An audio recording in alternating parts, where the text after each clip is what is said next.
नमस्कार, जय श्री कृष्णा। आज बात करेंगे श्रीमद् भागवत गीता के अध्याय 3 की बहुत ही आसान और सरल भाषा में। अध्याय 3 कर्मयोग।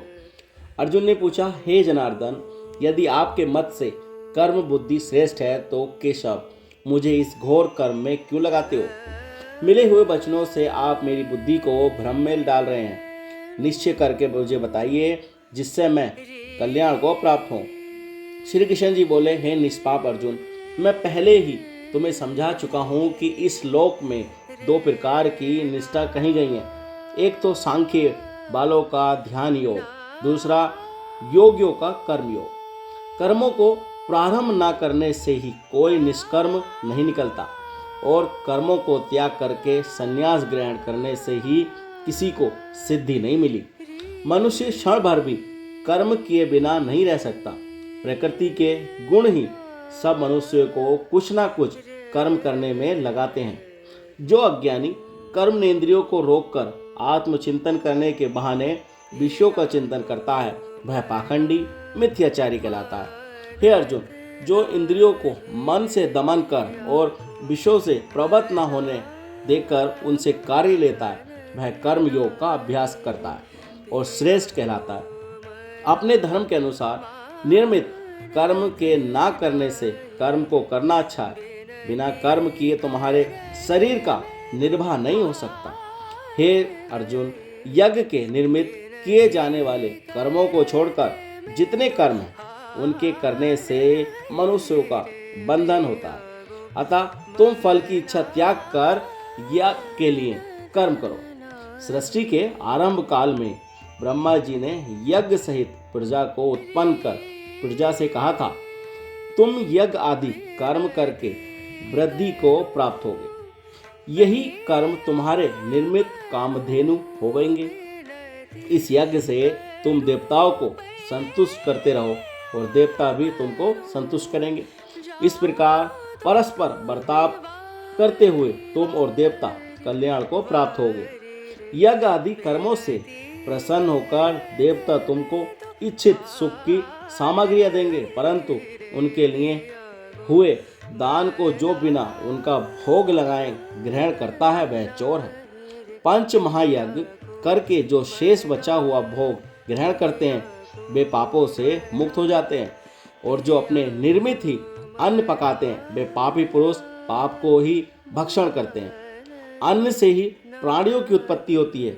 अन्न वृष्टि से उत्पन्न होता है, वृष्टि यज्ञ द्वारा होती है और यज्ञ की उत्पत्ति कर्म से होती है। कर्म की उत्पत्ति ब्रह्मा से हुई है और ब्रह्मा अक्षर परमात्मा से।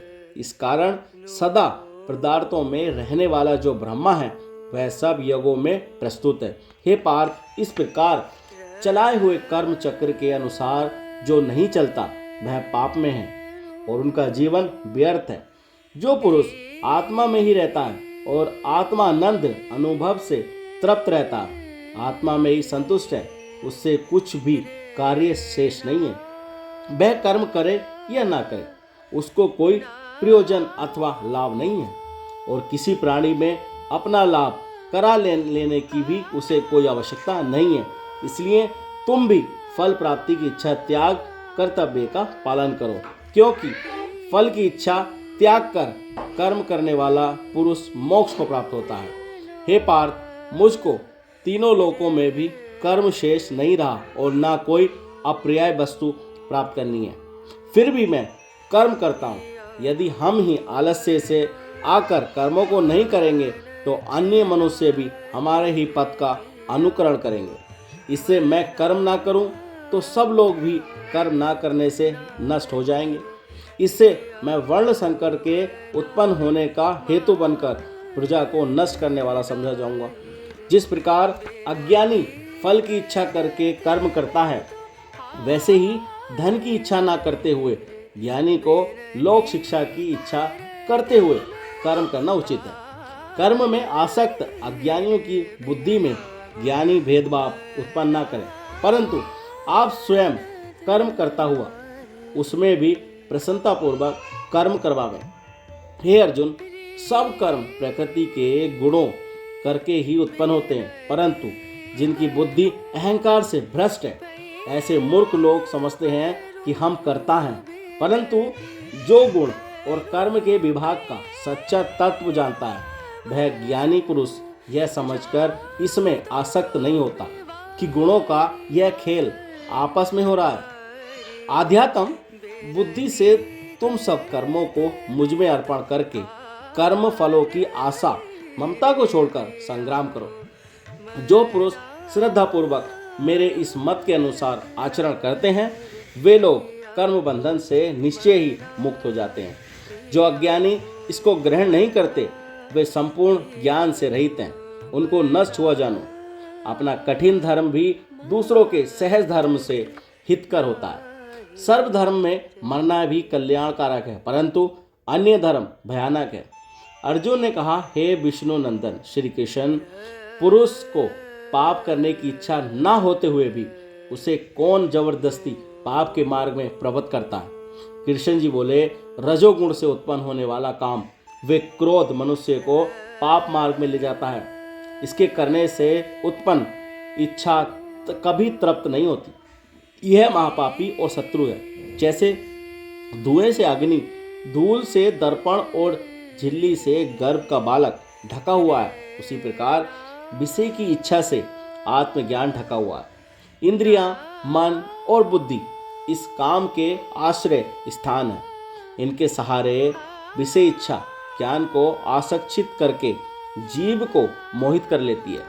अतः तुम सर्वप्रथम इंद्रियों को वश में करके ज्ञान और विज्ञान को नष्ट करने वाले इस पापी काम को अवश्य ही जीतो। कहते हैं कि इंद्रियां सबसे प्रबल हैं और इंद्रियों से भी प्रबल मन है। इस प्रकार जो बुद्धि से परे है, उस आत्मा को जानकर निश्चयात्मक बुद्धि द्वारा मन को निश्चल करके, हे महाभाव, तुम दूधर शत्रु को जीत लो। अब बात करेंगे तीसरे अध्याय का महात्म्य। श्री नारायण जी बोले, हे लक्ष्मी जी, एक शूद्र महामूर्ख अकेला ही एक वन में रहता था। बड़े अनर्थों से उसने बहुत सा द्रव्य धन इकट्ठा किया। किसी कारण से वह सब द्रव्य जाता रहा। अब वह शूद्र बहुत चिंतित रहने लगा। किसी से पूछता कि ऐसा उपाय बताओ जिससे पृथ्वी में गड़ा हुआ धन मुझे मिले। किसी से पूछता, कोई अनजान बताता, कोई कुछ बताता, जिसे लगाने से पृथ्वी में गड़ा हुआ द्रव्य दिखने लगे। तब किसी ने कहा, मांस मदिरा खाया पिया करो। तब वह खोटा कर्म करने लगा, चोरी करने लगा। एक दिन धन की लालसा कर चोरी करने गया। मार्ग में उसे चोरों ने मार दिया। तदनंतर उसने प्रेत की योनि पाई।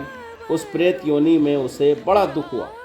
एक बट वृक्ष का पर रात दिन चिल्लाया करता, और कोई भी ऐसा है जो मुझे इस अधर्म देह से छुड़वाए। कुछ समय बाद शूद्र की स्त्री से पुत्र जन्मा। जब उसका पुत्र बड़ा हुआ तो एक दिन अपनी माता से उसने पूछा, मेरा पिता क्या व्यापार करता था और देहांत किस प्रकार हुआ। तब उसकी माता ने कहा, हे बेटा, तेरे पिता के पास बहुत द्रव्य था, यानी बहुत धन था। वह सब यूं ही जाता रहा। वह धन के चले जाने से बहुत चिंतित रहने लगे। एक दिन धन की लालसा से चोरी करने गए, परंतु मार्ग में चोरों ने उसे मार डाला। तब बेटे ने कहा, हे माता, उसकी गति कराई थी। माता ने कहा, नहीं कराई। बेटे ने पूछा, हे माता, उसकी गति करानी चाहिए। माँ ने कहा, अच्छी बात है। तब वह पंडितों से पूछने गया और जाकर प्रार्थना की, हे स्वामी, मेरा पिता एक दिशा में जाकर मृत्यु को प्राप्त हुआ, अंततः उसका उद्धार किस तरह होगा। पंडितों ने कहा, तू गया जी जाकर उसकी गति कर, तब पितरों का उद्धार होगा। यह सुन उसने माता की आज्ञा लेकर गया जी को गमन किया। प्रयागराज का दर्शन स्नान करके आगे को चला। रास्ते में एक वृक्ष के नीचे बैठ गया। वहाँ उसको बड़ा भय प्राप्त हुआ। यह वही वृक्ष था जहाँ उसका पिता प्रेत योनि को प्राप्त हुआ था। उसी जगह चोरों ने उसे मारा था। तब उस बालक ने अपना गुरु मंत्र पढ़ा। उसका एक और नियम था, वह एक अध्याय श्री गीता जी का पाठ नित्य किया करता था। उस दिन उसके पिता ने प्रेत योनि में सुना तो सुनते ही उसकी प्रेत योनि छूट गई और देवदेही पाई। स्वर्ग से विमान आए और वह विमान पर चढ़कर पुत्र के सामने आया और आशीर्वाद देकर कहा, हे पुत्र, मैं तेरा पिता हूँ जो मरकर प्रेत हुआ था। तेरे इस पाठ करने से मेरी देवदेही हुई है। अब मेरा उद्धार हुआ और तेरी कृपा से मैं स्वर्ग को जाता हूँ। अब तू गया जी को अपनी खुशी से जा। इतना सुनकर पुत्र ने कहा, हे पिताजी, कुछ और आज्ञा करो जो मैं आपकी सेवा कर सकूं। तब उस देवदेही ने कहा, देख, मेरी 7 पीढ़ियों के पितर नरक में पड़े हैं। अब तू श्री गीता जी के 3रे अध्याय का पाठ करके उनको भी इस दुख से मुक्ति प्रदान कर। इतना वचन कहकर जब वह देवदेही स्वर्ग को गई, तब उस बालक ने वहीं पर पुनः गीता जी के 3रे अध्याय का पाठ किया और सब पितरों को उसका पुण्य देकर वैकुंठ धाम किया। जो प्राणी श्री गीता जी का पाठ करे या श्रवण करे, उसका फल कहाँ कब मिले कहने में नहीं आता। इसलिए नित्य ही श्री गीता का पाठ करना जरूरी है, अवश्य है। तब श्री भगवान जी बोले, हे लक्ष्मी जी, यह 3रे अध्याय का जो फल मैंने तुमसे कहा वह तुमने सुना। तो साथियों, ये था श्रीमद् भागवत गीता का अध्याय 3। उम्मीद है आपको पसंद आया होगा और आपने इससे कुछ सीख ली होगी। चलिए मिलते हैं अध्याय 4 में। तब तक अपना ख्याल रखिए, सुरक्षित रहिए। जय श्री कृष्णा। राधे राधे मित्र।